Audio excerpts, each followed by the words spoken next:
예, 우리가 지난 시간에 이어서 뭐 이민에 대한 의사결정 조금 더 보도록 하겠습니다. 뭐 포지티브 셀렉션, 네거티브 셀렉션에 대한 이야기를 했고요. 우선 여기에서는 소득이 변하는 경우, 그 다음에 이주 비용이 발생하는 경우 두 가지 나눠서 볼 텐데 궁극적으로는 이 두 가지 효과가 다 똑같으니까 우선은 소득 수준이 변하는 경우 생각해 보도록 하죠.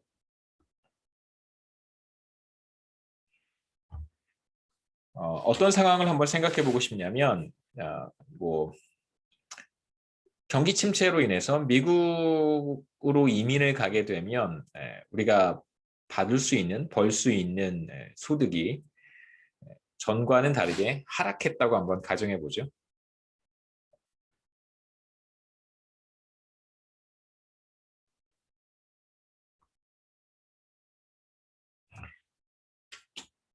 그러면 이제 지금 우리가 보고 있는 이제 웨이지 스케일 곡선이라고 하는 것이 있는데 그 곡선이 이제 아래쪽으로 이동할 거예요. 보시죠.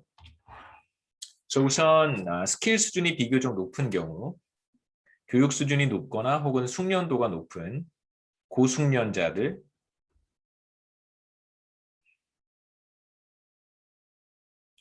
자들의 경우 우리가 한번 생각해 볼 수 있는데 전에 이제 웨이지 스케일 커브가 곡선이 이렇게 위쪽에 있었는데요. 이제 전과 다르게 미국 경제가 상당히 침체되면서 이 소득 수준을 보여주는 곡선이 아래쪽으로 이제 이동한 경우를 생각해 볼 수 있습니다. 그래서 마찬가지로 스킬이 한 단위 늘어날 때 추가로 받는 소득은 전과 다르지 않지만 전반적인 소득 수준이 하락하는 경우겠죠. 그래서 전에 SH만큼의 교육 수준을 받은 사람 혹은 숙련도가 SH 정도 되는 사람이 전에는 이만큼의 소득을 얻을 수 있었는데 이제는 소득이 하락한 경우라고 할 수 있습니다. 소득의 감소가 나타나는 것이죠. 자, 이 경우엔 그러니까 소득의 감소가 나타나기 전에는 어떤 사람들이 이민을 가게 되냐면 여기 있는 사람들이 이제 이민을 선택을 하겠죠. 소득이 감소하기 전에는 이제 여기 있는 사람들이 이민을 선택을 했고 반대로 이쪽에 있는 사람들은 이제 스테이 했을 거예요. 근데 이제 미국에서의 소득이 감소하게 되면 이제 전엔 이민을 결정했던 사람들이 이제 이민을 가지 않는 스테이하는 의사결정을 하게 될 것입니다. 보시면 미국의 소득 수준이 전반적으로 감소하게 되면 두 곡선이 만나는 점은 이제 이렇게 바뀌겠죠, 그렇죠? 이렇게 바뀔 것이고 그러면 이젠 SH 프라임보다 교육을 더 많이 받은 사람 혹은 숙련도가 높은 사람, 트레시홀드가 위쪽으로 이동하게 됩니다.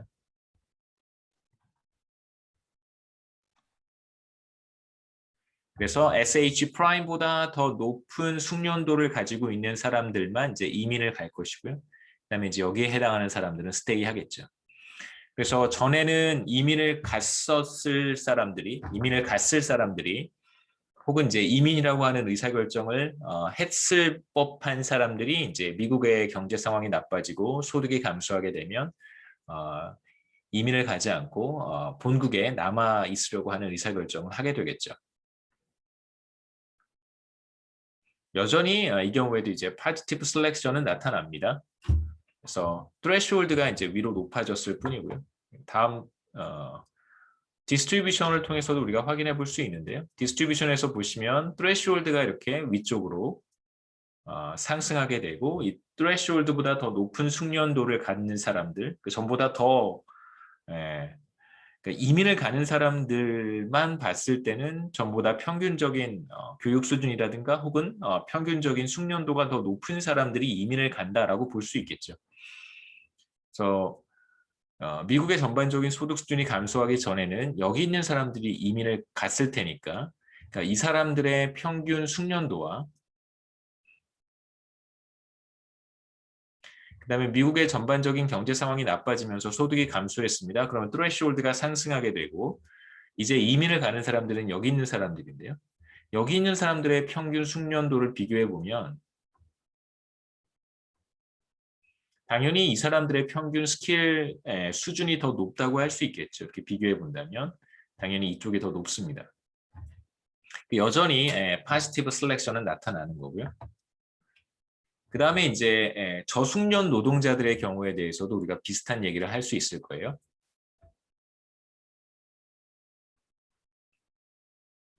뭐 low skilled worker라고 부르기도 하고 뭐 unskilled worker라고 부르기도 합니다. 여기서 이제 디스트리뷰션이 있으니까 그냥 low skilled, high skilled 이렇게 표현하는 게 조금 더 적절할 것 같아요. 마찬가지로 이제 미국에서 전반적인 소득 수준이 감소하기 전에는 여기를 기준으로 해서 여기가 threshold였습니다. 그래서 이 threshold보다 높은 스킬을 갖는 사람들은 스테이 했을 것이고요. 왜냐하면 한국에 있을 때 더 높은 소득을 얻을 수 있으니까 반대로 여기에 있는 사람들만 이민을 갈 텐데 미국에서의 전반적인 소득 수준이 감소하면서 그렇지 않았었더라면 이민을 갔을 사람들이 이제는 이민을 가지 않게 되겠죠. 그래서 미국에서 전반적인 소득 수준이 감소하게 되면 그렇게 되면 이제 threshold가 이 두 곡선이 만나는 이제 wage skill 커브가 만나는 점은 이제 여기가 되고요. threshold는 전보다 하락하게 됩니다. 임계값이라고 해도 되고요. 임계점이라고 해도 되고.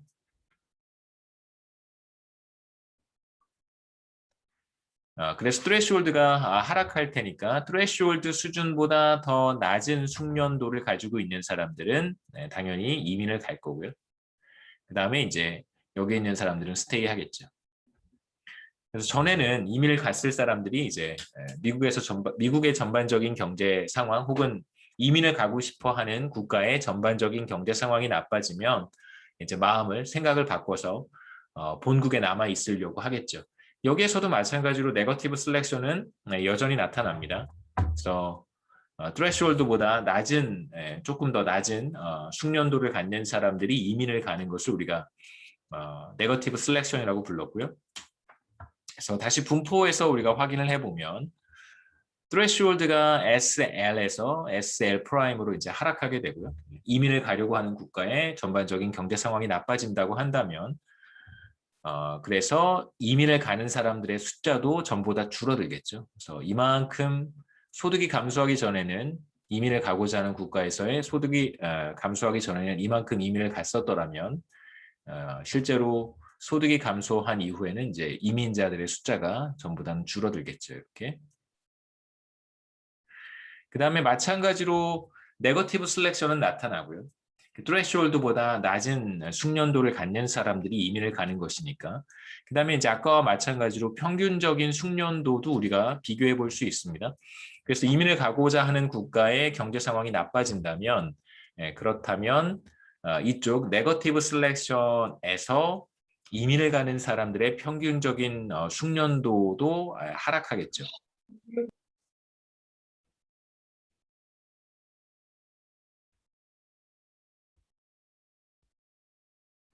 그래서 보시면 우선 미국에서의 경제 상황이 나빠지기 전에 이민을 가는 사람들의 숫자는 이만큼이고요. 그래서 이 사람들의 평균 숙련도와 그 다음에 미국에서의 경제 상황이 나빠진 다음에 이민을 가는 사람들, 네거티브 셀렉션이니까 이 사람들일 거예요. 이 사람들의 평균 스킬을 비교해 보면 당연히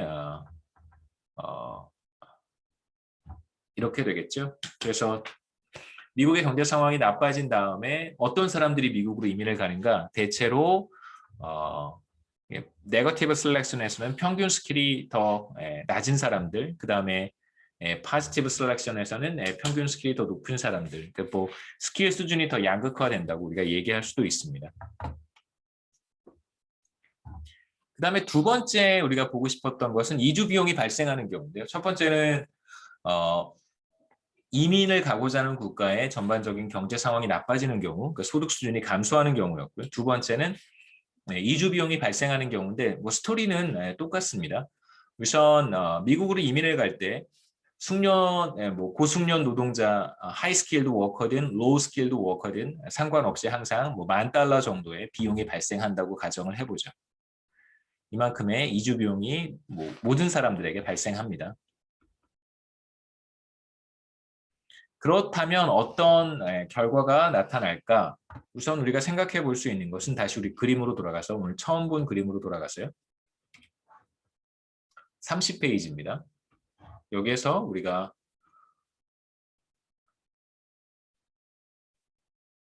이 전 그림으로 가보죠. 네, 이게 더 좋겠습니다.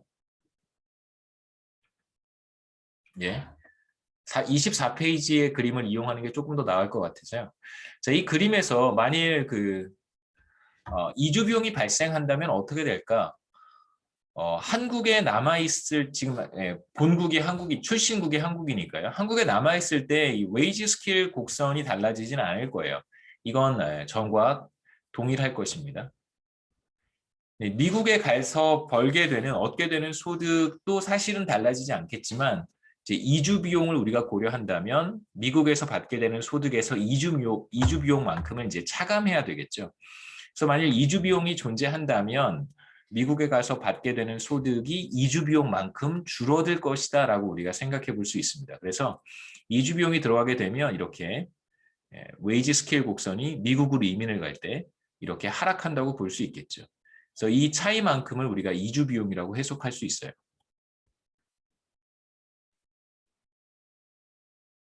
이렇게 우리가 생각해 볼 수 있습니다.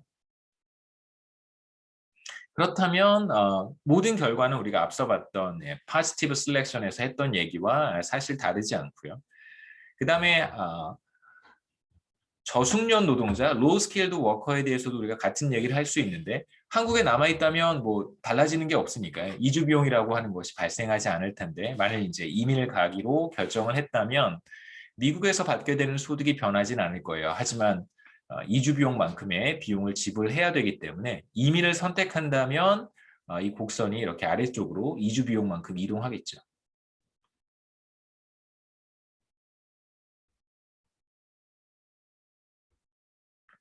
그래서 우리가 오늘 차례로 살펴봤던 결과와 크게 다르지 않습니다. 이 그림과 다르지 않고요. 트레시홀드는 높아지고 하이 스킬드 워커의 경우에 트레시홀드가 전부 다 높아지고 파지티브 셀렉션은 여전히 나타납니다. 뭐 이민 가는 사람들의 수는 줄어들겠죠. 그 다음에 이제 이쪽에서 영역에서도 로우 스킬드 워커의 영역에서도 마찬가지로 이민을 가는 사람들의 숫자는 줄어들고 트레시홀드는 하락하겠죠. 그래서 간단하게 우리가 살펴볼 수 있습니다. 그래서 이주 비용이 들어온다면 이주 비용을 우리가 고려해야 한다면 이제 웨이지 스케일 커브가 미국에서의 웨이지 스케일 커브가 아래쪽으로 이동할 거고요. 이주 비용만큼 결과는 당연히 이민자들의 숫자가 줄어들 거예요. 이민을 선택하는 사람들의 숫자겠죠.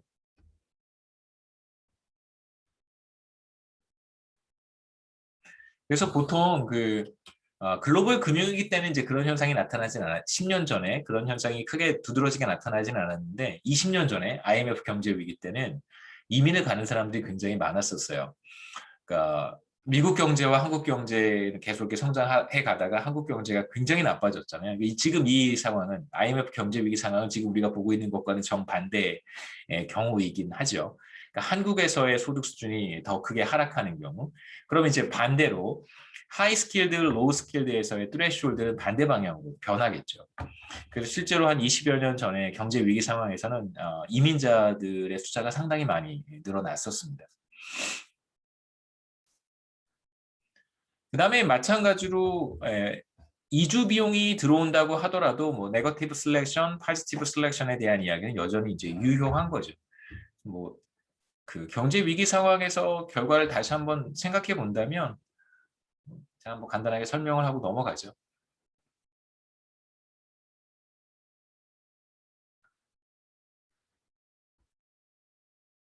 반대로 이제 한국의 그 전반적인 소득 수준이 하락한 거니까 이렇게 우리가 표현해 볼 수 있습니다. 이게 미국이고요. 이게 한국인데 이쪽 영역에서 오른쪽 테일에서 한국의 소득 수준이 이렇게 떨어진 거란 말이에요. 그렇다면 threshold가 하락할 것이고 이 그림과는 이제 정반대 현상이 나타나겠죠. 이쪽 어퍼 테일에서 오른쪽 테일에서 더 많은 사람들이 이민을 가기로 할 것이고 이민을 선택할 것이고 그다음에 이쪽 로우 스킬드에서도 우리가 같은 얘기를 할 수 있습니다. 그러니까 지금 한국에서의 소득 수준이 감소한 거니까 하락한 거니까요. 이렇게 이동하게 되면 트레시홀드가 오른쪽으로 이동할 거예요. 그래서 전보다 더 많은 사람들이 이민을 선택을 하겠죠. 그래서는 이쪽으로 트레시홀드가 상승하고 전보다 더 많은 사람들이 로우 스킬드에서 이민을 선택하게 될 거예요. 그러니까 실제로 이런 현상이 이제 한국 경제가 굉장히 어려워졌을 때 나타났던 현상이기도 합니다.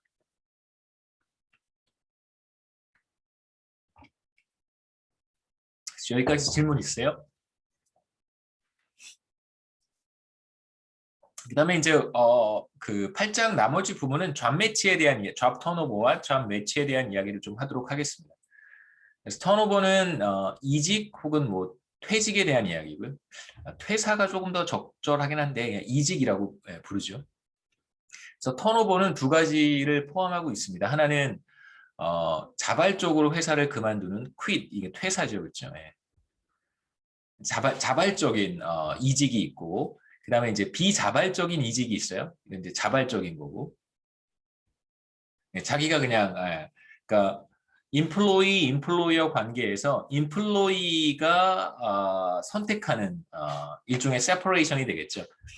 그 다음에 레이오프가 있는데, 레이오프는 뭐 당연히 이건 뭐 해고, 파이어와 또 다른 개념이긴 해서 제가 그냥 해고라고 쓰겠습니다만 파이어와 레이오프는 또 구분해야 돼요. 그러니까 파이어는 직원이 어떤 잘못을 저질러서 회사를 고용 관계가 종료되는 경우를 이제 파이어라고 보통 부르고요. 레이오프는 경영상의 어려움으로 인해서 고용 관계가 종료되는 경우를 가리키는 것입니다. 당연히 잘못하면 회사에서 잘리는 거잖아요. 그건 사실 뭐 잘못하지 않았었으면 그 고용 관계가 종료되는 일은 없으니까 이건 사실 이제 비자발적이라고 할 수 있겠죠. 워커 입장에서 보면 워커 관점에서 본다면 이건 자발적인 거고 워커 관점에서 본다면 이건 비자발적인 거예요. 그래서 턴오버는 quit과 레이오프로 우리가 구분할 수 있습니다. 턴오버라고 부르기도 하고 혹은 고용 관계가 종료되는 것이니까 이건 이제 우리가 separation이라고 부르기도 해요.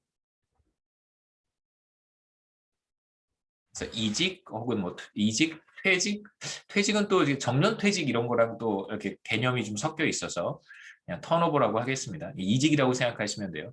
직장을 그만두고 잠깐 쉴 수도 있고 뭐 아니면 구직 활동을 할 수도 있고 아니면 즉각적으로 잡 투 잡 트랜지션이 발생할 수도 있습니다. 다른 직장으로 즉각적으로 옮기는 경우도 있겠죠, 그렇죠? 여기서 이제 노동시장에서 흔히 관찰되는 노동자들의 이동, 마찬가지로 지금 8장의 제목이 모빌리티니까요.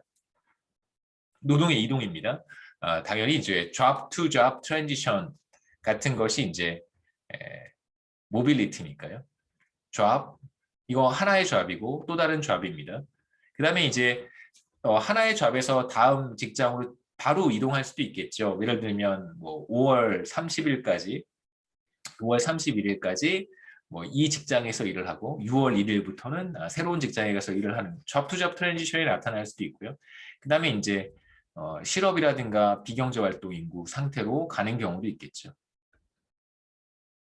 이렇게 해서 이동해 가는 경우도 있을 거예요. 또 다른 잡으로 이동해 가는 과정에서 실업 기간을 겪기도 하고 아니면 잠깐 쉬고 있을 수도 있겠죠. 뭐 저 같은 경우에는 이전 직장에 있다가 서울여대로 나오기 시작한 게 보통 2월 말부터 서울여대에 나왔던 것 같아요.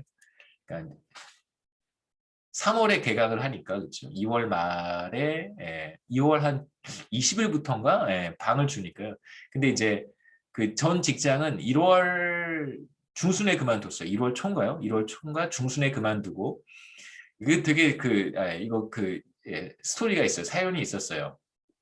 지금은 정년퇴직하셨는데 우리 학교에 경제학과에 어떤 교수님이 계셨는데 그 교수님하고 이제 제가 일하던 전 직장이죠. 이전 직장의 사장이에요. 소장이죠. 소장하고 이 교수하고 네. 둘이 이렇게 친분이 있습니다. 근데 보통은 그 업계의 관행상 제가 종사하는 이 업계의 관행상 서로 서로를 보호해주는 그런 이제 좋은 미덕이 있어요. 그러니까 무슨 뜻이냐면 제가 이제 서울여대에 지원을 했단 말이에요. 그럼 이제 이 서울여대는 제가 지원했다는 사실을 이 사람들에게 이제 관리자들이라든가 매니저들이라든가 혹은 뭐 사장이라든가 이런 사람들한테 알리지 않는 거예요. 그게 이제 사실 미덕입니다. 왜냐하면 제가 지원을 해서 이 서울여대에 오지 못하게 되는 상황이 생길 수도 있잖아요. 지원만 했는데 뭐 제가 여러 가지 자격이 부족해서 서울여대에 오지 못할 수도 있을 거예요. 그래서 결국은 뭐 그 회사를 이직하는 게 어려울 수도 있죠, 그렇죠? 그러면 이제 그때는 이 사실을 제가 저의 직장에게는 이야기하지 않는 것이 굉장히 좋습니다. 그런 미덕이 사실 저희 업계에 있어요. 그런데 어떤 교수님이 이 교수라고 하는 교수님이 저희 소장하고 친분이 있으니까 그러니까 이미 그 시점에서는 그래도 다행스러운 것은 제가 서울여대에서 저를 그 임용하기로 결정을 한 다음에 뭐 총장 면접도 끝나고 이사회에서 아마 결정도 다 거의 끝나지 않았을까 싶습니다. 거의 다 이제 최종적으로 결정이 거의 다 된 상황이라고 제가 들었던 것 같은데 아니었었으면 큰일 날 뻔했겠죠, 그렇죠? 근데 이분이 그런 이제 우리 업계의 관행을 깨고 저희 소장한테 저에 대해서 물어본 거예요. 문해솔이라고 하는 애가 어떤 애냐, 어떤 사람인지 궁금해서 이제 진짜 궁금해서 물어본 건지 아니면 뭐 전 모르죠. 뭐 이야기하진 않았습니다. 근데 이제 소장이 알게 된 거예요. 소장이 알게 됐는데 굉장히 괘씸하게 생각했어요. 왜 그런지 모르겠어요. 저에 대한 안 좋은 감정이 있었던 것 같아요. 인간관계를 제가 잘 못 맺어서. 저에 대해서 굉장히 괘씸하게 생각을 해서 저는 계속 이제 그 서울여대에 지원했다라고 하는 사실, 그 다음에 네. 그때 제가 최종적으로 오퍼를 받았어요. 받은 상태였습니다. 근데 그 사실을 전 직장 소장한테 이야기하지 않았어요.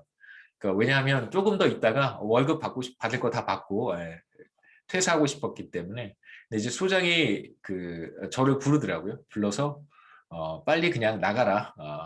그러니까 일단 그 시점에서는 이제 소장이 인지를 했으니까 가능한 이번 주 내에 퇴사를 해라. 공고사직 같은 걸 받았습니다. 그래서 굉장히 기분이 나빴죠. 소장이 몰랐었더라면 며칠 더 있다가 월급 더 받고 돈 좀 더 받고 일할 수 있었는데 그 중간에 나가버리면 일찍 나가버리면 사실 2월 말까지는 제가 집에서 놀아야 되잖아요. 그렇죠?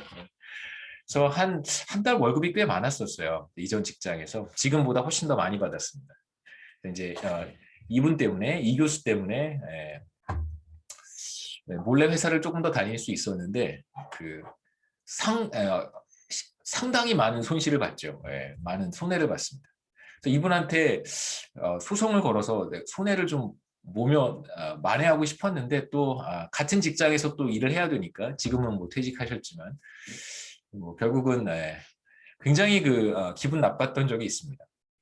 그래서 이렇게 해서 이동해 가는 경우도 있겠죠. 저 같은 경우는 비경제 활동에 있다가 그래서 한 2달 동안 한 달 반인가요? 그 사실 뭐 갈 데도 없잖아요. 백수처럼. 물론 이제 직장이 정해져 있긴 하지만 별로 그렇게 유쾌하지는 않습니다. 잡 턴오버에 대한 이야기 간단하게 데이터를 보여드리면 이건 좀 옛날 데이터긴 한데 교재에 있는 그림이어서 제가 가지고 왔습니다만 꽤 옛날 데이터예요. 여기서 separation이 바로 턴오버를 보여주는 것이고 이 separation은 quit와 layoff를 합쳐놓은 것입니다. 대체로 layoff는 말씀드렸듯이 뭐 이건 해고고요. 그러니까 fire는 아닙니다. fire는 포함되어 있지 않아요. 그 다음에 이제 quit는 이제 자발적 퇴직이겠죠, 그렇죠? 퇴사.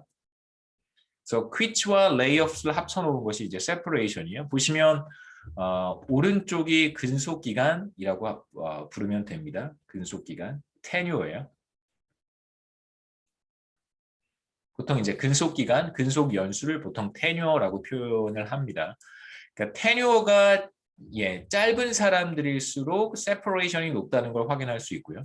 그러니까 근속 기간이 2년, 3년 정도, 4년 안쪽인 사람들이겠죠, 그렇죠? 근속 기간이 4년 안쪽인 사람, 보통 2년에서 3년 정도 일한 사람들 경우에는 대체로 그러니까 입사한 사람들 중에서 대략 한 75%, 70%에서 75% 정도는 2년 내에 회사를 떠난다고 우리가 이야기할 수 있습니다. 그래서 2년 이내에 회사를 떠나는 사람들이 4분의 3 정도, 4분의 1 정도만 이제 2년을 넘길 수 있는 것이죠. 그런데 테뉴어가 길어지면 길어질수록 근속 기간이 늘어나면 늘어날수록 이직률, 턴오버 레이트 혹은 세퍼레이션 레이트는 계속해서 이제 떨어지죠. 자발적으로 퇴사하는 사람도 줄어들고 그다음에 레이오프도 점점 줄어듭니다. 그래서 여기서 우리가 확인해 볼 수 있는 것은 근속 연수와 이직률 사이에 부의 상관관계가 있는 것이죠. 네거티브, 음의 상관관계, 부의 상관관계가 존재합니다. 그래서 실제로 10년 정도 일을 한 사람들의 경우에는 10년 여기죠. 10년 정도 일한 사람들의 경우에는 이제 턴오버 레이시 한 5%도 채 되지는 않습니다. 그렇죠?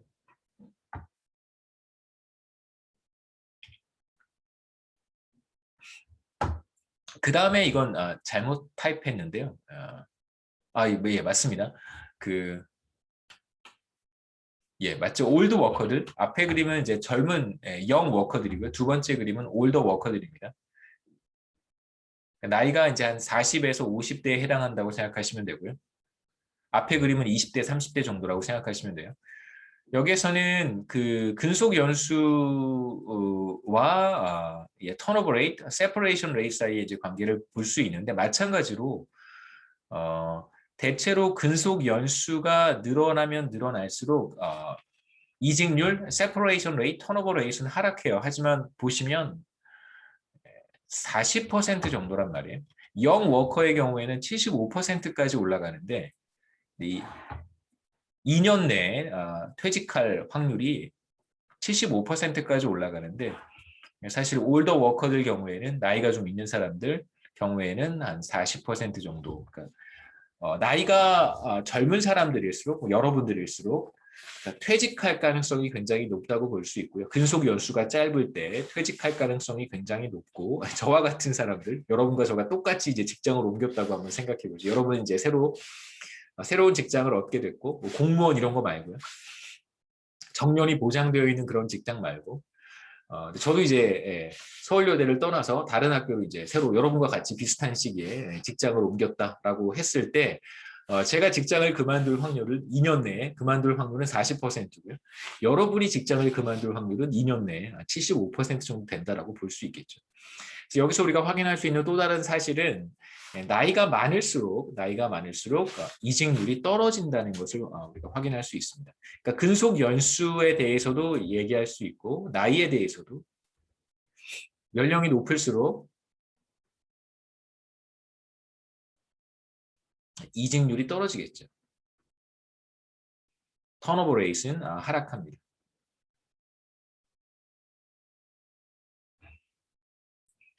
그래서 두 가지 근속 연수와 이직률 사이의 관계, 그 다음에 이제 에이지와 이직률 사이의 관계에 대해서도 우리가 이야기할 수 있고요. 여기에서는 간단하게 왜 젊은 사람들일수록 턴오버 레이트이 높고 나이가 든 사람들일수록 턴오버 레이트이 낮은가? 그 다음에 이제 왜 테뉴어가 길어지면 길어질수록 테뉴어가 늘어나면 늘어날수록 왜 턴오버 레이트이 떨어지는가? 이제 두 가지에 대한 몇 가지 설명들을 제가 여러분들께 말씀드리도록 하겠습니다.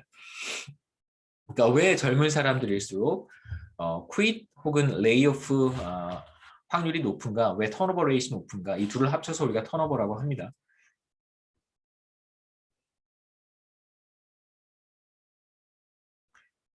자, 왜 턴오버 레이트이 높은가? 저기 얼마 전에 갑자기 생각이 나서요. 얼마 전에 뭐죠? 저기 이수근하고 서장훈 나오는 뭐 이렇게 점 봐주는 그런 프로그램 있잖아요. 제목이 사실 생각이 안 나는데 하여튼 둘이서 무슨 이렇게 점 봐주는 프로그램을 이렇게 우연히 채널 돌리다가 잠깐 봤는데 어떤 여자분이 출연을 했습니다. 젊은 여자분, 직장인이 출연을 했는데 그 여러분하고 비슷한 상황이죠, 그렇죠? 대학 졸업하고 팬데믹 상황에서 어렵게 직장에 취직을 했는데 직장에 갔더니 점심 메뉴를 그렇게 고르라고 그 같은 팀에 있는 그 뭐 팀장이나 팀원들이 점심 메뉴 고르는 것에 대한 스트레스가 굉장히 커서 직장을 그만뒀다는 얘기를 듣고 아, 저거는 그 회사의 이야기를 할 필요가 있는데라는 생각을 굉장히 많이 했습니다. 그 회사에 그 인사 담당하는 이제 인사부도 있고요. 인사 담당 임원도 있습니다. 어, 이런 사람들한테 이메일을 해서 실제로 증거를 다 이렇게 모으는 거죠. 뭐 팀장이 했던 말 같은 거 다 녹취해가지고 퇴사할 거면 그 회사를 계속 다닐 거면 모르겠는데 다녀도 사실은 저는 건의할 필요가 있다고 생각하는데 어, 지금 2021년에 이런 일이 벌어지고 있다는 거에 충격을 받아가지고 가만 놔두면 안 되죠. 좀 증거를 해서 수집을 좀 해서 인사 담당 임원이라든가 인사부죠. 인사부나 인사팀에 자료를 좀 제출해서 그런 사람이 회사에 남아 있으면 안 되거든요. 그럼 이제 이 친구가 결국은 그 직장을 그만두고 떠났는데 다른 사람이 와도 지금 그 똑같은 말도 안 되는 상황을 겪어야 된단 말이에요. 그럼 그 회사는 망해야죠. 예. 그러니까 그 이상한 사람들 몇 명, 예, 팀장들, 팀원들 이상한 사람들 때문에 지금 조직 자체가 제대로 돌아가지 않는 거기 때문에 그런 사람들은 예, 쳐내야죠, 빨리. 빨리빨리 쳐내서 조직 문화를 개선을 해야 되는데 그런 예, 그런 걸 한번 찾아보세요. 그 되게 황당한 사건입니다. 여하튼 왜 젊은 사람들이 턴오버 레이시 높을까? 지금 말씀드린 것처럼 이제 황당한 일을 시켜서 당연히 그럴 수도 있고요. 그 다음에 여기서 이제 좀 더 진지하게 그런 이상한 비상식적인 일들을 우리가 보는 건 아니고요. 여기서 이제 우리 상식적인 선에서 왜 젊은 사람들은 이직률이 높을까 생각해 보려고 합니다. 우선 뭐 여러 가지 가능성들이 훨씬 더 많다고 볼 수 있겠죠, 그렇죠? 네, 다양한 그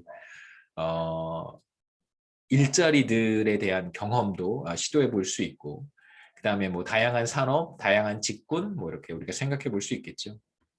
여러 기업들, 그다음에 산업, 그다음에 이제 직종, occupation이 직업이죠, 그렇죠? 예.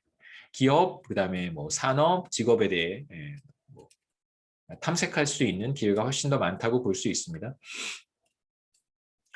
그다음에 이제 중요한 것은 자신에게 가장 잘 맞는 기업, 자신에게 가장 잘 맞는 그런 뭐 산업군, 인더스트리, 그다음에 이제 자신에게 가장 적합한 그런 오큐페이션을 이제 선택해 가는 과정에서 이직률이 높을 수 있겠죠. 그래서 일을 해보고 자신에게 잘 적합하지 않은 그런 회사, 그런 뭐 산업, 그런 기업이라면 또 다른 이제 기회를 찾아서 떠나는 것도 합리적인 선택이라고 볼 수 있습니다. 이제 물론 이제 너무 자주 이직을 하는 것은 나중에 커리어 패스를 관리하는 데 있어서 그렇게 도움이 된다고 생각하진 않아요. 그 다음에 그 젊은 사람들이 왜 이직률이 높은가에 대한 그 첫 번째 대답은 앞서 우리가 마이그레이션에 대한 이야기에서도 했듯이 그 이주 비용은 일종의 투자라고 볼 수 있습니다. 나이가 많은 사람들일수록 이주를 잘 하지 않으려고 하는 이유는 뭐냐면 그 라이프타임 인컴을 생각했을 때 이주라고 하는 비용은 젊은 사람이 부담하든 나이가 많은 사람이 부담하든 큰 차이는 없을 거예요. 오히려 나이가 많은 사람들일수록 더 많은 이주 비용을 부담해야 될 수도 있습니다. 대체로 가족이 함께 이주를 해야 되는 경우도 있을 것이고요. 자녀가 있다면 자녀의 교육이라든가 이런 측면에서도 더 높은 이주 비용을 지불해야 될 수도 있을 거예요. 이주 비용이 비슷하다고 하더라도 젊은 사람과 나이 든 사람들 사이에서 이주 비용이 같다고 하더라도 라이프타임 인컴에서 관점에서 본다면 그러니까 리턴이 상대적으로 크지 않은 것이죠. 나이가 많을수록 일을 할 수 있는 기간이 상대적으로 짧기 때문에 비슷한 맥락에서 볼 수 있어요. 그러니까 턴오버라고 하는 것을 일종의 마이그레이션 코스트와 같이 투자라고 보는 것입니다. 직장을 옮기는 것이 인적 자본 투자라고 생각해 보는 거예요. 그러면 이직을 했습니다. 이직을 해서 뭐 조금 더 높은 임금을 받을 수도 있고 나와 조금 더 잘 맞는 그런 기업에서 일을 할 수도 있고요. 아니면 뭐 40대, 50대에 뭐 자기의 꿈을 실현할 수도 있을 거예요. 말도 안 되지만. 네.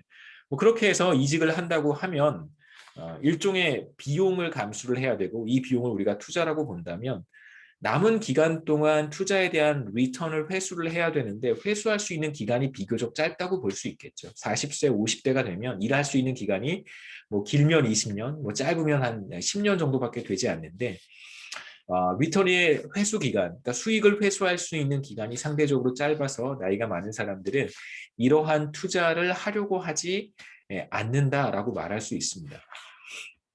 그래서 편익을 회수할 수 있는 기간이 상대적으로 짧기 때문에 젊은 사람들과 비교했을 때 그래서 이직률이 상대적으로 낮다고 이야기할 수 있고요. 이제 quit이라고 하는 것과 layoff의 차이는 제가 간단하게 말씀드렸는데요. quit은 employee가 이제 노동자겠죠. 회사와 직원 사이의 관계에서 이제 직원이라고 할 수 있습니다. 근로자. 그다음에 이제 employer는 사용자겠죠. 회사, 기업. 그래서 레이오프는 employer가 initiate 하는 거예요. 그 경영상의 이유로 인해서 사용자가 기업이 고용 관계를 종료하는 것이고요. 그다음에 quit은 근로자가 자신의 여러 가지 사유로 인해서 고용 관계를 종료하는 것입니다. 이제 quit 한 사람과 layoff 된 사람, quit 한 거고요. layoff는 된 거니까 근로자 입장에서 본다면 보통 이제 자발적으로 고용 관계를 종료한 사람의 경우에는 그 이후에 새로운 직장으로 옮겼을 때 비교적 더 높은 임금을 받는 경우가 많습니다. 그래서 quit을 한 사람들은 그러니까 자발적으로 퇴직한 사람들은 그러니까 뭐 이후에 다음 직장으로 옮겨갔을 때 더 높은 임금을 받는 경우가 많고 그래서 임금 상승률은 대략 한 5% 정도가 돼요. 그렇기 때문에 이제 quit을 한다고 볼 수 있겠죠. 잡 투 잡 트랜지션 저는 사실 말씀드렸듯이 적정한 타이밍에 퀴즈를 하고 싶었는데 그걸 이 교수가 막은 거예요. 이 교수라고 하는 교수가 제가 퀴트할 수 있는 기회를 막아버린 것이죠. 얼마나 우울했겠어요, 제가. 아직까지 좀 이렇게 뒤끝이 있어서 말씀드리는 거고요. 왜 그런 얘기를 하나 생각하실 수도 있는 뒤끝이 있어서 말씀드리는 거예요. 반대로 레이오프가 된 사람은 정반대의 모습을 보이는 경우가 많습니다. 그래서 오히려 레이오프 된 사람은 이제 일정 기간의 실업 기간도 경험을 하고요. 그리고 나서 새로운 직장으로 옮겼을 때 임금이 오히려 감소하는 경우가 더 많아요. 그래서 대체로 퀴즈를 한 사람들은 이후 직장에서 임금이 5% 상승하지만 레이오프 된 사람의 경우에는 이후 다음 직장에서 웨이지가 3% 하락하는 상황이 나타납니다. 그다음에 이제 그 턴오버 이후에 이제 커리어 패스에서도 여러 가지 변화가 나타나는데요. 퀴트한 사람들은 대체로 잡 투 잡 트랜지션을 보이는 경우가 많아요. 아까 제가 그림에서 보여드렸듯이 이 잡 투 잡 트랜지션을 보이는 경우가 많습니다. 그래서 여기서 퀴트하고 바로 다음 잡으로 넘어가는 경우가 많고요. 설령 실업이라든가 비경제활동 기간을 경험하기도 하는데 이 경험하는 기간이 굉장히 짧은 것이 바로 퀴터들의 일반적인 특징이고 반대로 레이오프 된 사람들은 잡 투 잡 트랜지션을 겪는 경우도 없는 것은 아니지만 대체로 이렇게 실업 기간을 거쳐서 새로운 직장을 찾는 경우가 많고요. 그다음에 이제 이 실업 기간도 대체로 깁니다. 이 실업 기간을 보통 unemployment spell이라고 부르는데요. 그래서 unemployment spell도 굉장히 이제 긴 경우가 많이 있습니다. 퀴트하는 경우와 레이오프하는 경우에 이제 눈에 띄는 두드러진 차이가 존재하고요. 데이터에서. 그다음에 이제 레이오프된 사람들의 어떤 그 정신적, 경제적 충격이 얼마나 큰지를 이제 추정하는 연구들도 이제 덜어 있는데 기본적으로 레이오프는 비자발적인 자기가 원해서가 아니라 원치 않았음에도 불구하고 팬데믹 상황과 마찬가지로 원치 않는 상황임에도 불구하고 이제 고용 관계를 종료해야 되는 상황이란 말이에요.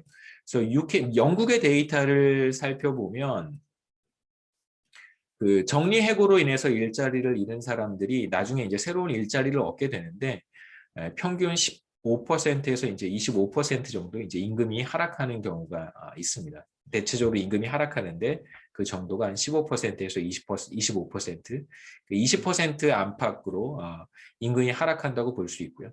예를 들어서 200만 원, 월 200만 원을 받고 일을 하다가 정리해고 됐습니다. 그러면 이제 새로운 직장에서 뭐 대략 한 160만 원 정도 그 임금을 받고 일을 하게 되는 경우라고 할 수 있겠죠.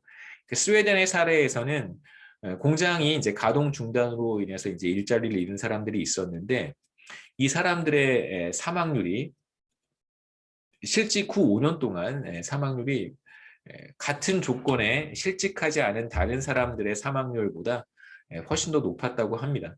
그래서 뭐 경제적인 충격도 굉장히 크고 첫 번째 케이스는 이제 이코노믹 샥이라고 할 수 있고요. 그 다음에 어떤 심리적인 사회적인 충격도 상당히 크다고 볼 수 있습니다.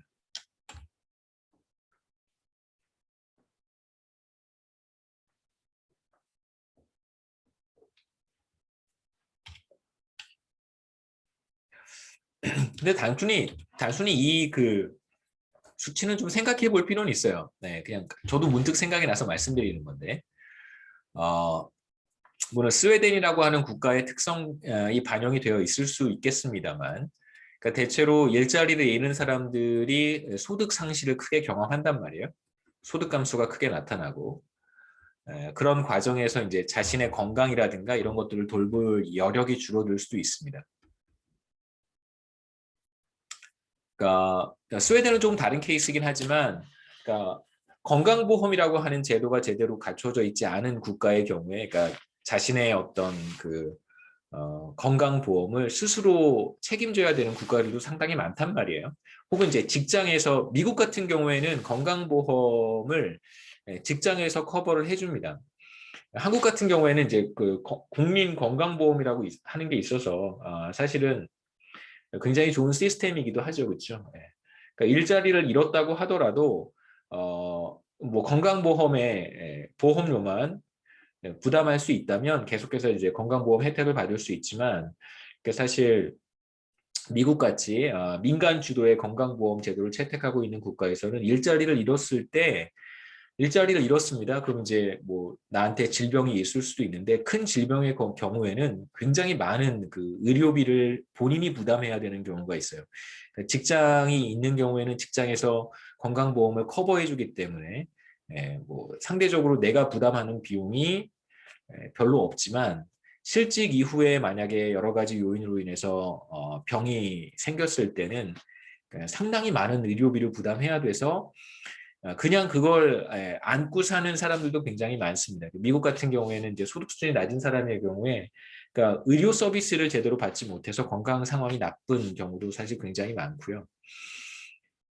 그리고 그 고령층에서 나타나는 팬데믹 상황에서 사망률이 굉장히 높은 것도 제가 지금 말씀드린 것과 무관하지 않아요. 그 직장이 없거나 어떤 건강보험 시스템이 제대로 구축되어 있지 않은 그런 국가들에서는 그러니까 팬데믹 상황에 굉장히 높은 사망률로 연결될 수도 있겠죠.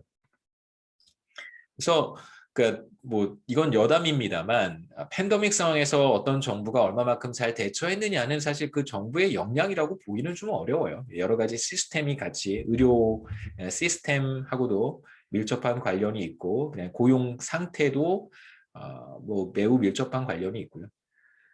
그다음에 이제 인도 같은 경우도 우리가 좀 생각해 볼 필요가 있는데 왜 그렇게 좀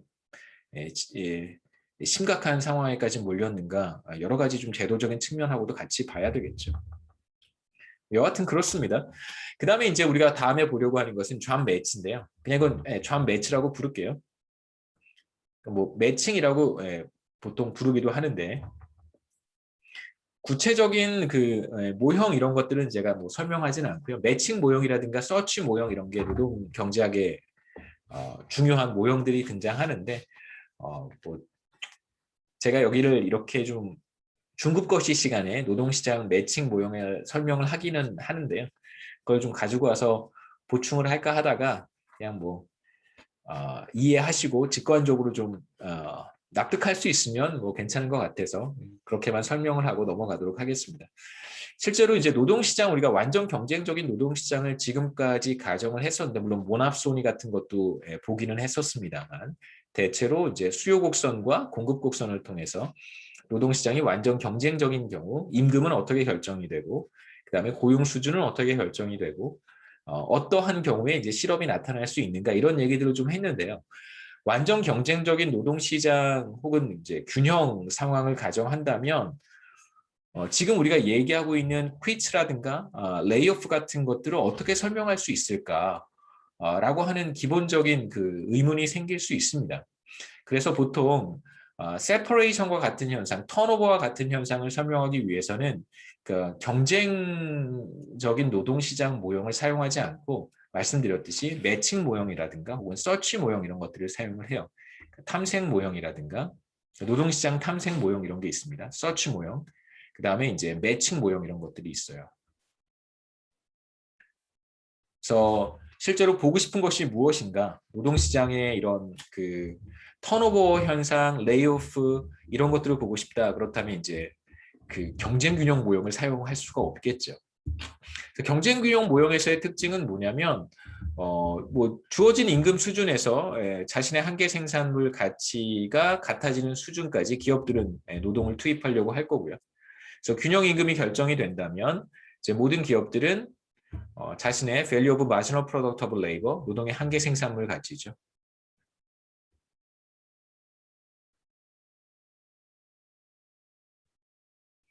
가치가 같아지는 수준까지 이제 채용을 해야 됩니다. 그러니까 그런 상황이 지금 경제 전체에, 우리가 만약에 노동시장이라고 하는 것을, 경제 전체의 노동시장이라고 하는 것을 이런 관점에서만 분석을 한다면, 경쟁적인 환경에서만 분석을 하게 된다면, 임금은 모든 기업들한테 동일할 거고요.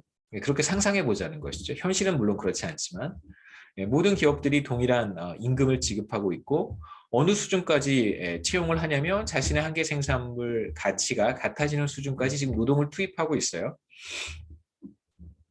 만약에 한 사람이 제가 지금 받는 임금이나 뭐 다른 대학 교수들이 받는 임금이나 뭐 다 똑같다는 뜻이겠죠. 한계 생산물 가치까지 이제 투입을 하고 있는 건데, 제가 이 학교를 그만두고 다른 학교로 옮겼습니다. 뭐 그렇다 그래서 뭐가 달라질까요? 뭐 달라지는 게 없겠죠, 그렇죠? 별 달라지는 게 없습니다. 저는 직장을 옮길 인센티브도 없고요. 만약에 완전 경쟁적인 노동시장을 가져한다면, 그러면 실제로 어느 누구도 이직이라고 하는, 턴오버라고 하는 의사결정을 하지 않겠죠. 퀴츠라든가 레이오프와 같은 현상들은 좀처럼 나타나기 어렵습니다. 물론 이걸 설명할 수 있는 방법은 있는데, 뭐 우리가 지금 보고 있는 간단한 모형에서는 퀴즈나 레이오프를 설명할 수 있는 방법은 사실 굉장히 제한적이에요. 물론 이제 경쟁적인 시장에서도 퀴즈라든가 레이오프 현상이 나타날 수 있는데, 그럼 이제 어떻게 우리가 이걸 경쟁적인 노동시장에서 이러한 현상을 설명할 수 있을까? 뭐 여러 가지로 우리가 생각해 볼 수 있겠습니다만, 첫 번째는 사람들의, 노동자들의 능력의 차이가 존재한다라고 가정할 수도 있고요. 그다음에 이제 뭐 근무 환경의 차이, 여건의 차이가 존재할 것이고, 기업별로. 그다음에 정보의 비대칭이 존재할 수 있습니다.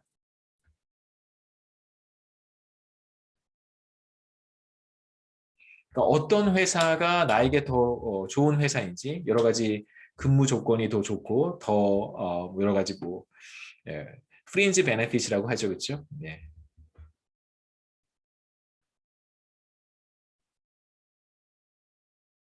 여러 가지 뭐 사내 복지 같은 거 우리가 프린지 베네핏이라고 합니다. 요즘은 베네핏이라는 표현도 굉장히 많이 쓰는 것 같아요. 일상 용어로. 그래서 뭐 말씀드리는 거고요. 프린지 베네핏에 대한 여러 가지 정보도 기업은 당연히 알고 있죠. 자신들이 운영하는 복지 프로그램이니까. 하지만 이제 실제로 그 회사를 다니지 않는 다른 사람들은 어떠한 프린지 베네핏이 있는지 이제 확인하기 어려우니까 그런 얘기도 잘 안 해요. 그 여러분 보시면 그 친한 사람들은 뭐 자기 여러분하고 친한 사람들 뭐 언니라든가 뭐 아니면 뭐 사촌 언니라든가 뭐 친척들 뭐 있잖아요. 뭐 가까운 사람들은 자기가 다니는 회사에 대한 좀 자세한 얘기를 해주는데 그러니까 조금 이렇게 가까운 가족이 아니면 자기가 뭐 한 달에 얼마를 받는지 뭐 친척여도 얘기 안 하는 경우는 많습니다만 자기가 한 달에 얼마를 받는지 급여 수준은 얼마만큼인지 회사에 어떤 뭐 프린지 베네핏이 있는지 이런 얘기 잘 안 해요. 그 제가 보면 안 하는 이유는 저는 그런 얘기 잘 하거든요. 별로 뭐 거리낌이 없어서 그런 거에 이렇게 보면 잘 안 하는 이유는 자기 회사가 제공하는 여러 가지 프린지 베네핏이 좀 부족하다고 생각하는 경향이 있다는 느낌도 좀 받습니다. 이게 상대적으로 우리 회사는 그렇게 썩 좋지 않은데 뭐 이런 생각이 좀 있으면 잘 말하지 않는 경향이 있는 것 같아요. 제 생각입니다. 개인적인 의견입니다. 그다음에 이제 기업 입장에서 보면 이 사람이 이 근로자가 생산성이 얼마나 되는지 잘 모를 수도 있겠죠. 또 세 번째, 네 번째는 이제 정보의 비대칭입니다.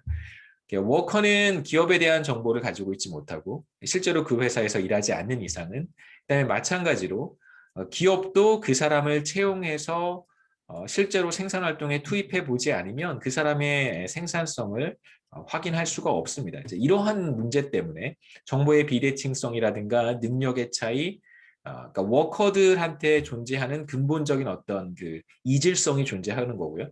그러니까 잡마다 기업마다 기업이 제시하는 잡마다 잡의 어떤 특성의 차이가 존재하는 것이죠. 첫 번째, 두 번째는 이질성이라고 우리가 말할 수 있고 헤테로지니티. 그다음에 세 번째, 네 번째는 이제 비대칭 정보라고 할 수 있습니다. 그래서 이제 정보의 비대칭성이라든가 워커 잡의 이질성으로 인해서 이제 턴오버가 나타날 수 있겠죠. 자, 여기서 이제 잡 매치에 대한 이야기를 간단하게 하겠습니다. 잡 매치는 그냥 말 그대로 한 사람의 근로자와 어떤 기업의 고용 관계라고 할 수 있어요.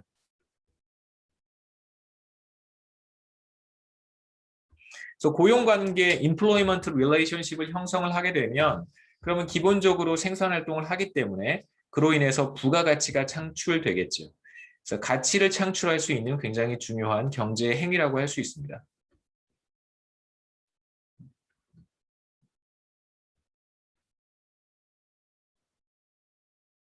그러니까 부가가치가 창출되기 때문에 당연히 부가가치가 창출되기 때문에 그로 인해서 기업은 일정 이윤을 얻을 수 있고 기업은 그 이윤의 일부를 임금의 형태로 가져갈 수 있겠죠. 얼마만큼 나누어 갖느냐는 또 다른 문제고요. 가치가 창출되니까 양쪽 모두 다 좋아질 수 있겠죠. 베러오프할 수 있는 기회를 만들 수 있습니다. 그런 의미에서 사실 잡 매치라고 하는 것은 굉장히 의미 있는 중요한 경제 행위라고 할 수 있는데요. 워커 입장에서는 이제 잡 매치를 통해서 기대하는 것을 우리가 생각해 본다면 워커 입장에서는 자신에게 더 적합한 일자리를 찾으려고 노력할 거예요. 그래서 가능한 잡 매치로부터 만들어지는 그 가치, 더 높은 밸류를 얻으려고 하겠죠. 이걸 조금 어려운 표현으로는 그 잡 매치를 통해서 얻을 수 있는 어떤 가치를 보통 우리가 매치 서플러스라고 부르기도 합니다. 매칭의 잉여 이렇게 부르기도 하는데요. 번역할 때는 매칭 잉여라고 번역하는데 늘 번역하면서도 썩 마음에 들지는 않아요. 경제학에서 서플러스를 잉여라고 번역하니까 그냥 매치 서플러스를 매칭 잉여라고 번역하는데 여하튼 이제 잡 매치를 통해서 창출되는 어떠한 가치, 서플러스가 있고 당연히 워커는 가능한 서플러스를 많은 서플러스를 얻을 수 있는 그런 일자리를 찾으려고 하겠죠. 그러니까 예를 들어서 서플러스를 반반씩 half and half로 나눠 갖는다고 한다면 그 기업이 절반을 가져가고 서플러스의 절반을 내가 서플러스의 절반을 가져온다고 생각했을 때 가능한 서플러스를 키울 수 있다면 그러면 더 많은 이득을 볼 수 있기 때문에 그렇습니다. 그래서 서치를 통해서 가능한 서플러스가 높은 매치를 내가 만들어낼 수 있다면 다시 말하면 서플러스가 가장 큰 고용관계를 형성할 수 있다면 그렇다면 당연히 생산성도 높아질 것이고 서플러스가 높다는 게 생산성이 높기 때문에 그런 거예요. 그리고 그로 인해서 더 많은 임금을 받을 수 있겠죠. 보통 이제 잡 매치의 경우에는 창출되는 만들어지는 매치 서플러스를 어떻게 나눠 갖는가도 굉장히 중요한 이슈이기도 합니다. 뭐 2분의 1씩 나눠 가질 것인지 뭐 이건 서로 협상에 따라서 달라지겠지만 협상의 결과 이제 일정 부분 웨이지를 가져갈 수 있습니다. 완전 경쟁 시장과는 조금 다른 스토리죠. 기업도 마찬가지예요. 기업도 매치 서플러스를 가장 그 맥시마이즈 할 수 있다면 가장 좋은 것이니까 가능한 매치 서플러스를 키울 수 있는 그러한 사람을 찾겠죠. 그 가장 적합한 근로자를 탐색을 하려고 할 것이고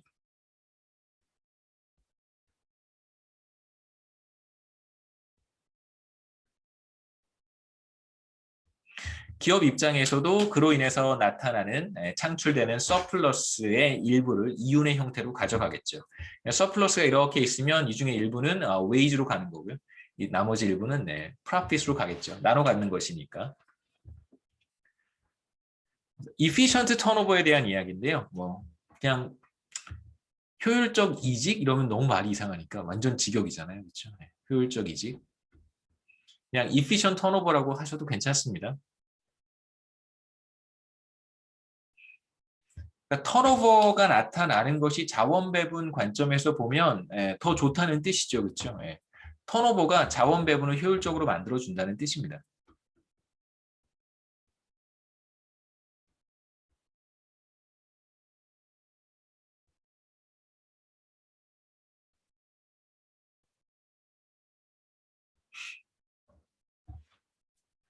뭐 어떤 기업이든 저도 이제 그 처음 일을 시작을 했을 때 벌써 옛날이죠. 벌써 옛날에 그 공부를 마치고 미국에서 얘기했잖아요. 이제 미국에서 이제 일자리를 얻으려고 하다가 잘 안 돼가지고 조금 이제 부족한 게 많아서 결국 이제 한국에 오기로 했는데 처음에 일을 했던 직장에 딱 갔는데 너무 슬픈 거예요. 그래서 한 몇 달 동안 그 꽤 오랜 시간, 그러니까 처음에 한 달, 두 달은 뭐 이제 적응하는 시간을 많이 주니까 적응 기간도 주고 여러 가지 이렇게 좀 배려를 많이 해줍니다. 그래서 그 적응할 수 있도록 시간을 많이 받았는데 그러면서 이제 그 시간 동안 또 하던 쓰고 싶었던 논문도 쓰고 그다음에 이제 박사 논문을 또 마무리하지 못하고 왔기 때문에 한국에서 또 박사 논문도 마무리하고 그러면서 이제 정신없이 시간을 보내다가 문득 정신을 차리고 회사에서 이제 하는 일들을 하다 보니까 굉장히 우울해지더라고요. 한 몇 달 동안 아침에 출근할 때도 되게 슬펐고 그다음에 이제 보통 저녁 늦게까지 남아서 일을 하니까 그때는 뭐 결혼도 하지 않았고요. 혼자니까 보통 이제 저녁에 뭐 한 8시, 9시까지 제가 하고 싶은 일 하고 논문 쓸 것도 쓰고 논문도 읽고 회사 일도 조금씩 하고 그러면서 이제 보통 한 11시, 12시쯤 집에 오거든요. 그 제가 그냥 자발적으로 한 거니까 누가 시켜서 야근을 하는 게 아니고 어차피 집에 와봐야 뭐 하겠어요. 집에 책상도 없는데 미국에서 왔으니까 집에 책상도 없잖아요. 집에 아무것도 없어요. 그냥 침대 하나밖에 없었어요.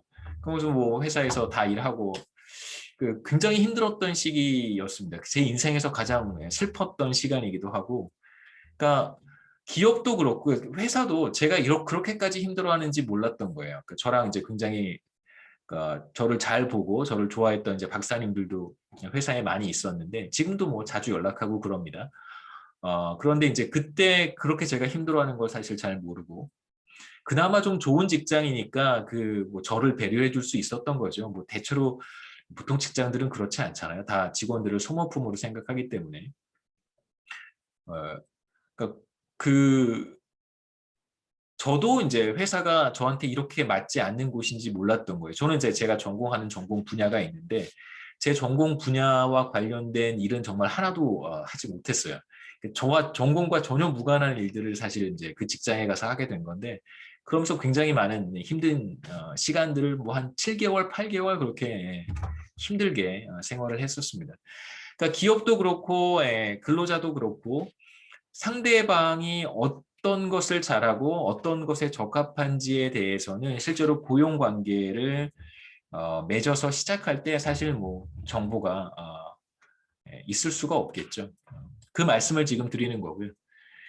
시간이 흘러가면 갈수록 이제 기업도 근로자에 대한 이제 정보를 획득하게 되고 이 사람이 생산성이 높은 사람인지 생산성이 낮은 사람인지 그러니까 이 사람은 전반적으로 생산성이 높은 사람일 수도 있는데 어떤 특수한 일을 맡겼을 때 유독 생산성이 떨어질 수도 있는 거예요. 그러니까 그 잘 맞지 않는 것이죠. 그 사람에게 부여한 태스크가 그 사람의 능력과는 잘 맞지 않는 경우에 생산성이 떨어진다고 볼 수도 있겠죠. 그러니까 특정 잡에서 그 사람의 생산성이 높게 나타나는지 아니면 떨어지는지 시간이 흘러가면 보통 1년, 2년 정도의 시간이 보통 6개월 정도 보는 것 같아요. 금방 파악할 수 있습니다. 마찬가지로 이제 워커도 근로자 입장에서도 이 직장이 나에게 맞는 직장인지 이 회사에서 시키는 일들이 나에게 내가 정말 생산성을 발휘할 수 있는 능력을 발휘할 수 있는 그런 일들인지 잘 맞는 일인지 금방 확인할 수 있죠. 그래서 잘 맞지 않으면 저와 같이 회사를 일단 옮길 수밖에 없는 거예요. 그래서 제가 계속해서 그 회사를 다니는 것을 원했던 사람들도 있어요. 당연히 제 가족도 그걸 원하고 여러 가지 프린지 베네핏이 되게 좋았거든요. 프린지 베네핏도 굉장히 좋고 그 다음에 뭐 회사에서 여러 프로젝트가 있었는데 그 프로젝트를 수행하다 보면 저한테 이제 보너스도 많이 지급해주고 뭐 현금으로 지급해 주는 경우도 있지만 이제 법인카드, 법카를 이렇게 지급해주고 얼마 금액 한도 내에서 제가 이제 회의비라든가 이런 용도로 법카를 쓸 수 있도록 해준다든가 여러 가지 프린지 베네핏이 굉장히 많았습니다. 그래서 이제 회사를 옮길 때 그걸 굉장히 이제 우려했었죠. 그 직원들을 위해서 집도 그 뭐죠 이제 주택도 제공을 해줬어요. 사택도 제공해주고 최장 5년인가 6년까지 사택에서 생활할 수 있습니다. 뭐 집값 걱정하지 않아도 괜찮고 주거비 걱정하지 않아도 괜찮았는데 결국은 내가 이 일을 계속할 수 있는가에 대한 이제 고민을 많이 했었던 것이고 그런 측면에서 본다면 프린지 베네핏이라고 하는 것보다 실제로 잡 매치를 통해서 얼마만큼의 서플러스를 만들어낼 수 있는가의 관점에서 본다면 사실 저와 그 회사 사이의 서플러스는 그렇게 크지 않았다고 보는 것이죠.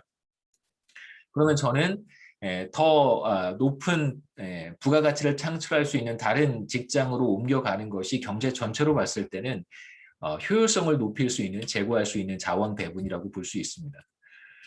아니면 그 회사 내에서 저한테 다른 태스크를 부여했었으면 회사를 옮기지 않았을 수도 있었겠죠. 제가 그 나이가 좀 많이 드신 박사님한테 찾아가서 이런 어려움을 다 말씀을 드렸어요. 이런 어려움이 있고 그래서 팀을 좀 바꿔주셨으면 좋겠다. 부서를 좀 바꿔주셨으면 좋겠다. 그랬더니 어떻게 했을까요? 안 된다. 노라고 이제 대답을 들었습니다. 그러면 이제 저는 결심을 굳힌 거죠. 제가 더 잘할 수 있는 이 기회를 이제 회사에서 제공하지 않는다면 저는 제 스스로 효율적인 자원 배분을 찾아서 나선 것이고요. 지금 이제 잡 턴오버라고 하는 것은 어떤 메커니즘인데 결국은 잡 마켓에서 보다 더 효율적인 자원 배분이 무엇인가를 워커나 기업이나 찾아가는 과정이라고 할 수 있습니다. 그 재미있는 것은 제가 이제 퇴사를 했잖아요. 직장으로 옮겼습니다. 그럼 이제 제가 일하던 그 포지션이 비었으니까 누군가를 이제 뽑아서 리플레이스를 해야 되는데 정말 그 태스크에 잘 맞는 사람을 뽑아서 잘 리플레이스를 했더라고요. 그래서 그 일을 정말 잘할 수 있는. 그러니까 저는 이제 거시경제학을 한 사람이고 거시경제학을 한 사람이 하기는 좀 어려운 일들이 많이 있었어요. 그래서 결국은 그 제가 나가고 그 업무를 더 잘 수행할 수 있는 그 뭐죠 그 지질학 관련된 그런 좀 그쪽 분야 경제학이 아닌 비경제학 전공자로 이제 그 포지션을 채웠습니다. 그러니까 이러한 형태의 이제 턴오버를 우리가 efficient 턴오버라고 하고요. 결과적으로 매치의 서플러스는 더 커졌을 것이고 저는 이제 제가 더 잘할 수 있는 직장으로 옮겼고 그 다음에 이제 또 제가 일하던 그 잡은 더 높은 서플러스를 만들어낼 수 있는 그러한 사람으로 채워진 것이죠. 그 다음에 이제 잡 턴오버와 관련해서 테뉴어가 높아지면, 그러니까 길어질수록, 근속 기간이 길어질수록 이제 세퍼레이션이 떨어진다, 턴오버 레이트가 하락한다는 이야기를 했었습니다. 그래서 이제 테뉴어 대신에 시니어리티라는 표현을 쓰기도 하는데요. 근속 연수 다 같은 표현으로 써요. 근속 기간을 테뉴어, 잡 테뉴어라고 부르기도 하고 테뉴어. 그다음에 이제 시니어리티라고 부르기도 합니다. 같은 뜻으로 쓰이는 표현이니까요. 이 컨텍스트에서 사용할 때에는 잡 턴오버와 관련해서 이 단어를 쓸 때는 다 같이 그냥 혼용해서 사용을 해도 괜찮습니다만 일상 용어에서는 시니어리티는 그런 뜻은 사실 아니니까요. 우리가 앞서 무슨 얘기를 했었냐면 이제 근속 기간이 길어지면 길어질수록 이제 턴오버 레이트가 떨어진다는 얘기를 했었습니다. 그걸 우리가 어떻게도 이해해 볼 수 있냐면 이제 스페시픽 트레이닝 관점에서 잡 스페시픽 트레이닝 관점에서도 그 테뉴어에 따른 그 이직률의 감소, 턴오버 레이트의 감소를 설명할 수 있어요. 그래서 잡 스페시픽 그 휴먼 캐피탈에 대한 얘기 6장에서 잠깐 했었는데 그러니까 firm specific training이라고 하는 것은 그 직장에서 계속해서 일을 하게 되면 그러니까 생산성을 높일 수 있는 그러한 형태의 인적 자본이라고 했습니다. 해당 기업에서 혹은 해당 잡에서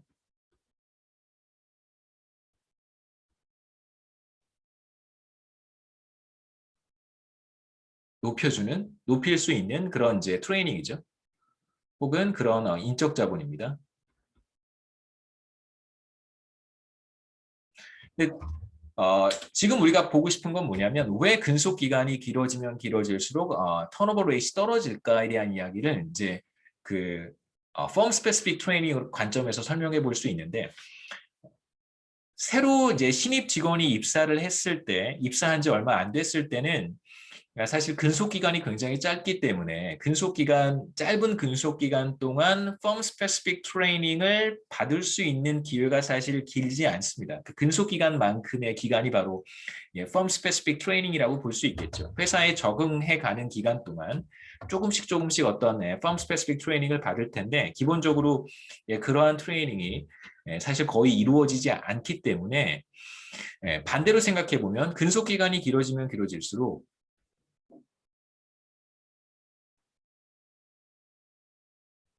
날수록 이제 그 기업에서 요구하는 그러한 firm specific 트레이닝을 조금씩 이제 익혀가겠죠.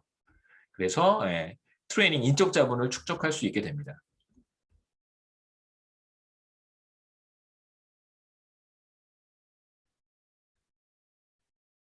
그래서 이러한 인적 자본이 이 회사 내에서 생산성을 높일 수 있고 그래서 이 생산성은 사실 이 사람이 받는 급여 수준보다 사실 더 높을 수도 있겠죠. 그래서 기업 입장에서는 인적 자본을 축적한 직원을 누구를 먼저 해고할 것인가라고 했을 때 인적 자본을 많이 축적한 사람을 해고할까 아니면 인적 자본을 적게 축적한 사람을 해고할까라고 생각해 본다면 당연히 인적 자본, 그러니까 firm specific human capital을 적게 축적한 사람을 먼저 해고하려고 할 거예요. 그래서 대체로 firm specific human capital을 많이 축적한 사람일수록 당연히 레이오프 가능성은 훨씬 떨어질 것이고요. 그 다음에 이 사람이 계속해서 더 높은 임금을 받게 될 테니까 생산성이 높아져서 더 높은 임금을 받게 될 테니까 이 사람은 이 회사를 떠나면 자신이 지금까지 축적했던 인적 자본을 버리고 다른 기업으로 옮겨야 될 것이고요. 그러면 상당한 임금의 감소도 감수해야 될 거예요. 그렇다면 firm specific human capital을 더 많이 보유한 사람이 회사를 옮길 가능성도 더 낮다고 볼 수 있겠죠.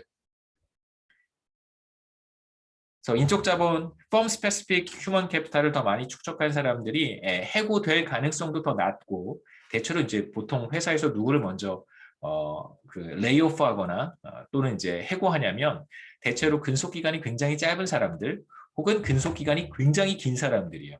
그래서 이제 테뉴어 관점에서 보면 이쪽에 있는 사람들, 그다음에 이쪽에 있는 사람들 이제 우선적으로 레이오프하는 경향이 있습니다. 그래서 firm specific human capital 관점에서 본다면 이제 어느 정도 설득력이 있는 거라고 할 수 있겠죠. 그 다음에 이제 firm specific human capital을 많이 보유한 사람들은 회사를 옮길 때 임금 감소를 감수해야 되기 때문에 뭐 회사를 그만둘 가능성도 굉장히 낮아서 firm specific human capital 때문에 근속 연수가 긴 사람들일수록 턴오버 레이트이 낮다라고 우리가 이야기할 수 있습니다. 중요한 하나의 이제 요인이 될 수 있겠죠. 스페시픽 트레이닝. 예, 여기까지가 8장의 내용인데요. 다음 9장, 10장은 우리가 스킵하고 11장을 오늘 시작하지는 못할 것 같습니다. 간단하게 11장 제목은 인센티브 페이고요. 뭐 직원들이 더 열심히 노력해서 더 많은 퍼포먼스를 만들어내기 위해서 급여 체계를 어떻게 설계해야 될까에 대한 이야기가 이제 11장 인센티브 페이에 대한 이야기입니다. 여기까지 질문 있으세요? 오늘 여기까지 하면 좋을 것 같습니다. 쓸데없는 얘기를 좀 많이 했네요. 생각해 보니까.